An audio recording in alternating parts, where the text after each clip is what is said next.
Nouveau tuto vidéo qui est encore un petit peu particulier cette semaine sur le thème de la trappe-rêve. Donc j'ai d'abord posé ma base et deux très jolis vernis China Glaze de très jolies couleurs.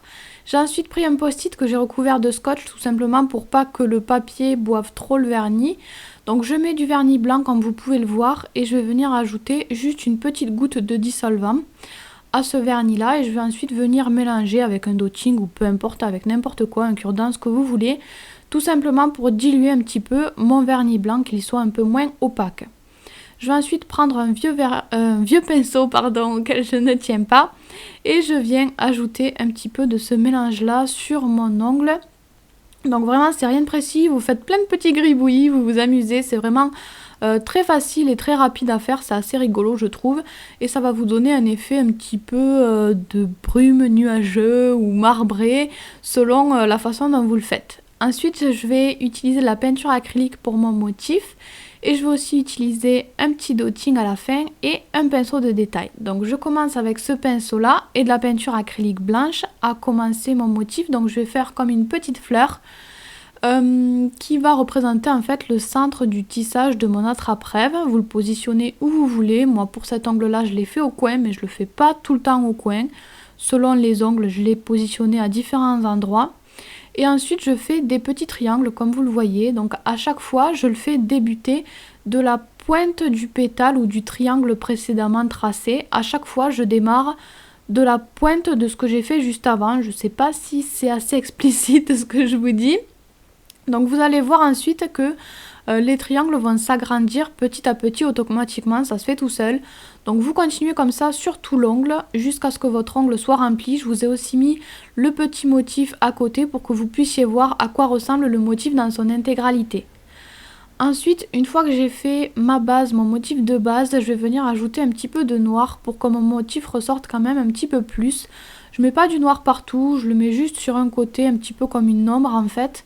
Et je fais un trait beaucoup plus fin au noir qu'au blanc parce que je veux pas que ça se voie trop non plus. Donc vraiment, j'ajoute un trait noir mais beaucoup plus fin que tout à l'heure.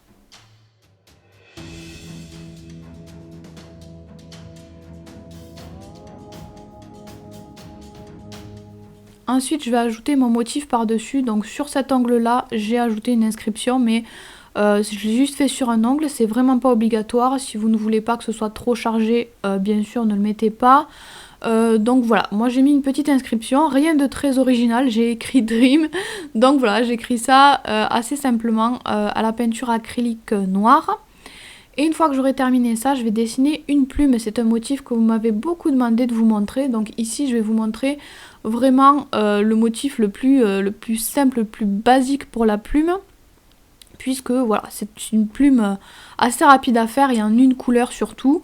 Donc comme vous le voyez, j'ai commencé par tracer un axe pour ma plume et ensuite je viens ajouter plein de petits traits sur le côté, de plus en plus grands on va dire. Donc je le fais sur un premier côté et ensuite je vais faire exactement la même chose de l'autre côté de mon axe. Au début mes traits sont beaucoup plus petits et beaucoup plus allongés, puis petit à petit ils vont s'agrandir vers l'autre extrémité de la plume. Je vais en faire une deuxième pour bien vous montrer. Donc je commence par tracer une courbe qui va représenter l'axe de la plume. Et à nouveau j'ajoute des petits traits, plein de petites touches en fait comme des petits poils on va dire. Donc voilà, je construis ma plume comme ça et ensuite si ça ne me va pas, je peux évidemment corriger, ajouter des petits traits plus longs, etc. Et voilà, ensuite on va passer aux autres ongles. Donc pour les autres ongles, je vais dessiner un attrape-rêve un petit peu plus en entier, on va dire. Donc je commence par tracer comme un arc de cercle, un demi-cercle. Et une fois que j'aurai tracé mon repère, que je suis sûre que c'est bien centré, je viens épaissir un petit peu ce trait pour qu'il soit plus net et surtout vraiment plus épais. Donc je termine ça et ensuite je vais utiliser un vernis à paillettes que j'aime beaucoup. C'est un de mes préférés, voire mon préféré je pense. Et je pose ces paillettes directement au pinceau du vernis à l'intérieur du demi-cercle que je viens de faire. En attendant que le vernis sèche, je vais faire le bas du motif.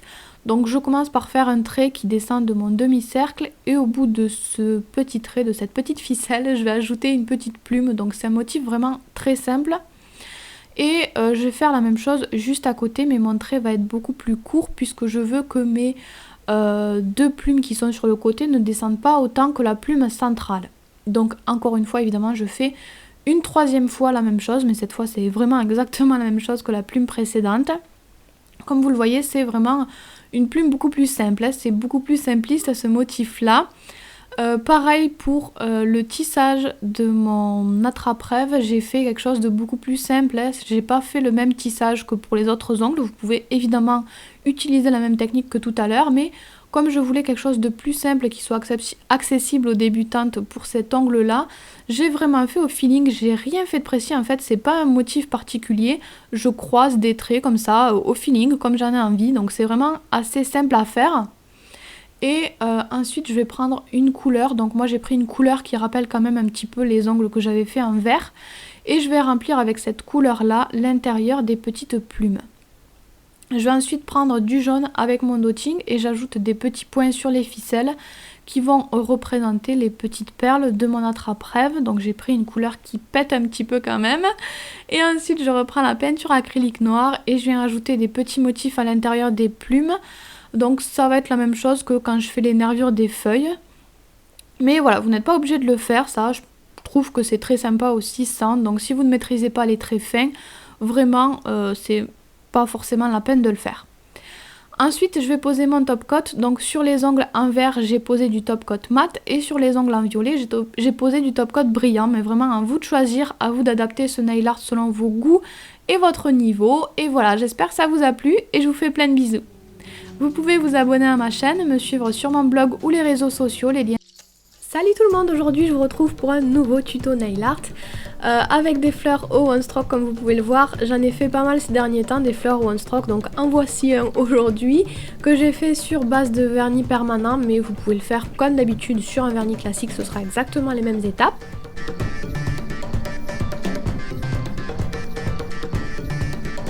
Toutes ces petites couleurs de vert m'ont fait penser à une jungle, donc j'ai trouvé ça assez rigolo de voilà, mixer plusieurs verts différents. J'ai aussi mixé plusieurs styles de fleurs. Je fais rarement ça, j'ai pas forcément l'idée de le faire, mais je trouve que le résultat est assez sympa, donc pensez-y de mélanger voilà, différentes fleurs pour faire une belle composition, c'est très très sympa aussi.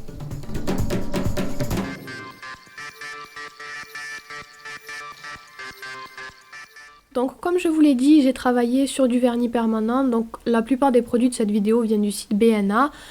C'est un vernis permanent bleu mais très très foncé, le foncé c'est super beau je trouve pour les one stroke. Pour ma première fleur je vais utiliser du rose pastel et du violet très foncé. Je les ai déjà mis dans ma palette, je vais comme d'habitude mettre une couleur de chaque côté de mon pinceau, peut-être un petit peu moins de rose pour cette fleur là.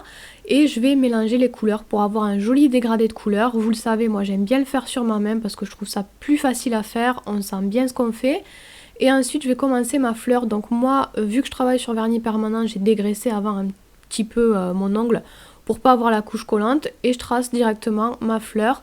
Donc vous le voyez que je fais deux pétales l'un en face de l'autre. C'est un petit peu pour l'instant les mêmes étapes que quand on fait les roses ou les pivoines au one stroke. Je vais ajouter un deuxième étage de pétales, donc pour l'instant toujours avec le pinceau dans le même sens, toujours avec le rose à l'intérieur de la fleur. Donc voilà, je fais toujours le même style de pétales, mais je vais pas placer, je garde déjà en tête que je vais pas placer le cœur de ma fleur au centre de la fleur, en fait il va être plutôt vers le haut. Et je mets une deuxième couche à chaque fois sur tout ce que je fais, je mets deux couches pour que ce soit plus joli, plus opaque. Ensuite cette fois je vais tourner mon pinceau, vous le voyez maintenant. Le rose est à l'extérieur de la fleur contrairement à tout à l'heure et je vais continuer à faire des pétales un petit peu dans le même sens. En fait je veux que le cœur de ma fleur soit plutôt placé vers le haut, comme si ma fleur commençait à s'ouvrir en fait. Je sais pas si c'est très clair mais je pense que vous comprendrez une fois que la fleur sera terminée. Donc je continue un petit peu à faire les pétales voilà, dans le même sens, dans la même orientation. J'essaye de donner un petit peu de mouvement aussi, encore une fois je passe deux couches. Et j'ajoute encore une fois une autre étage de pétales. Cette fois-ci, c'est un petit peu la même chose que pour les pétales précédents. Je fais la même chose. Donc vous mettez autant de pétales que vous en avez envie. C'est en fonction de la place que vous avez sur votre ongle aussi. Vous n'êtes pas obligé de faire exactement au pétale près la même fleur que moi. Donc je la ferme un petit peu entre guillemets là, la fleur. Et ensuite je vais rajouter un dernier étage de pétales. Mais cette fois Les pétales sont beaucoup plus ouverts, sont beaucoup plus orientés vers le bas. C'est pas du tout la même orientation, ils sont pas vers le cœur de la fleur en fait. Et c'est terminé pour cette fleur. Pour la deuxième fleur, je vais utiliser du vert un petit peu fluo et du vert bleu, on va dire. Et donc avec ça, je vais faire une fleur complètement différente, beaucoup plus facile en fait que celle que j'ai fait avant, beaucoup plus simple et rapide à faire. Donc c'est une fleur très basique, je fais 5 pétales par fleur. Et voilà, je vais faire une petite composition comme ça, je fais des pétales légèrement pointus aussi. Donc voilà, j'ai utilisé aussi, comme vous le voyez, une peinture fluo. J'utilise rarement des peintures assez flashy pour mes one stroke, mais j'ai trouvé que ça donnait un côté vraiment très très sympa. Donc si vous aussi vous voulez essayer d'utiliser de la peinture fluo, j'aimerais beaucoup voir ce que ça donne. Donc n'hésitez pas à me montrer ça avec le hashtag onglechéri sur Twitter ou Instagram et à me donner votre avis sur ça.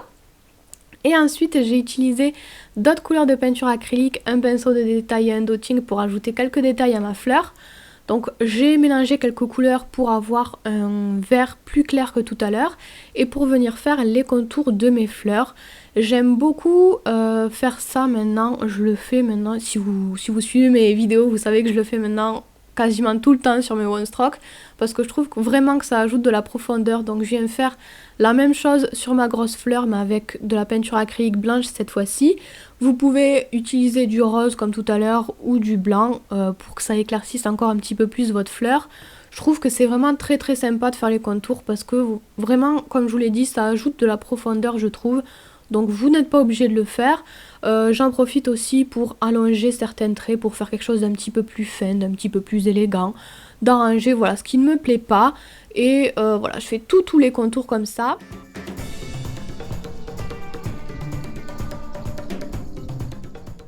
Ensuite, pour terminer ma composition, je vais ajouter quelques feuilles. Je les ai fait au pinceau de détail tout simplement. Donc avec une peinture un petit peu kaki, donc encore un vert différent, je vais jouer en fait sur l'épaisseur de mon pinceau. Je vous dis souvent ça, mais c'est vraiment très important de maîtriser son pinceau, de jouer vraiment avec son pinceau. Si vous voulez faire un trait fin, relevez bien votre pinceau et fleurez vraiment l'ongle avec le pinceau. Si vous voulez faire un trait plus épais, écrasez-le. Jouez comme ça avec votre pinceau pour faire des jolies feuilles. Et ensuite, je vais prendre mon dotting et de la peinture acrylique argentée et je vais ajouter des points au centre des fleurs. Je trouve que c'est le plus rapide, le plus rigolo, les petits points. Et comme j'aime ça, j'en rajoute aussi un vert clair autour de mes fleurs. Puisque j'ai travaillé avec du vernis permanent, je viens ajouter un top coat permanent, bien sûr, que je vais catalyser par la suite.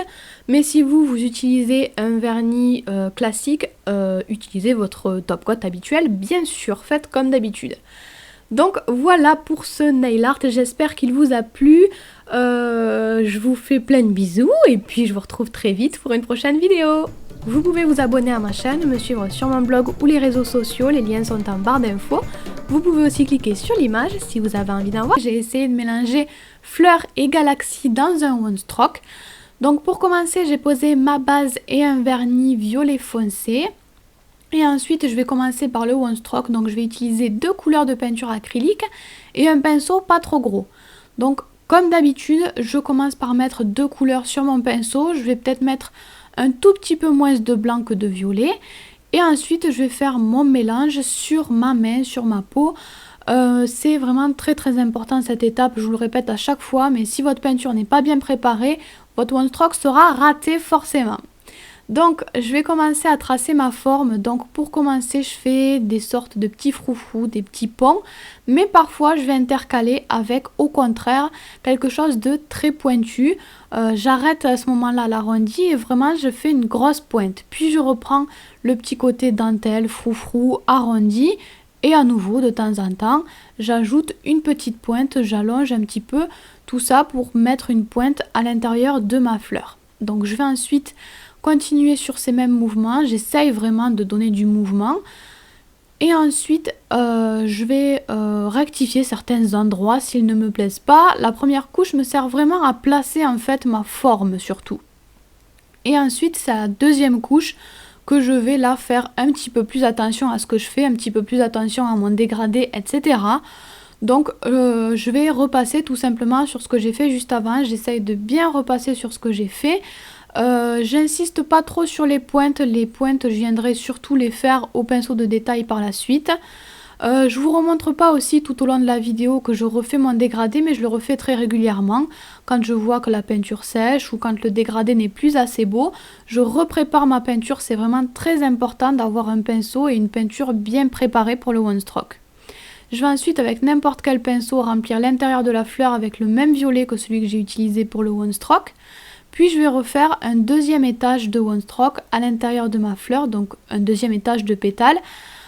Donc cette fois-ci très différent, c'est des petits ponts mais un petit peu dans le sens inverse en fait. Ça va être beaucoup de pointes que je vais venir imbriquer à l'intérieur de ce que j'ai fait tout à l'heure. Je pense que l'image parle d'elle-même. Essayez encore une fois de donner du mouvement, de faire quelque chose d'assez joli et harmonieux, de faire une belle composition. Encore une fois, bien sûr, on va passer une deuxième couche pour que ce soit plus joli et plus net. Et ensuite, c'est pas obligé, ça dépend comment vous positionnez votre fleur. Mais moi, comme j'avais un petit peu de place, je viens fermer le cœur, le centre de ma fleur, toujours un petit peu avec le même style de mouvement. Je passe encore une fois une deuxième couche. Et ensuite, je trouvais qu'il manquait quelque chose, donc j'ajoute juste un petit trait pour fermer ma fleur en fait. Et ensuite, si vous avez envie, si vous avez la place, c'est vraiment pas obligé, vous pouvez ajouter d'autres petits étages de pétales, on va dire.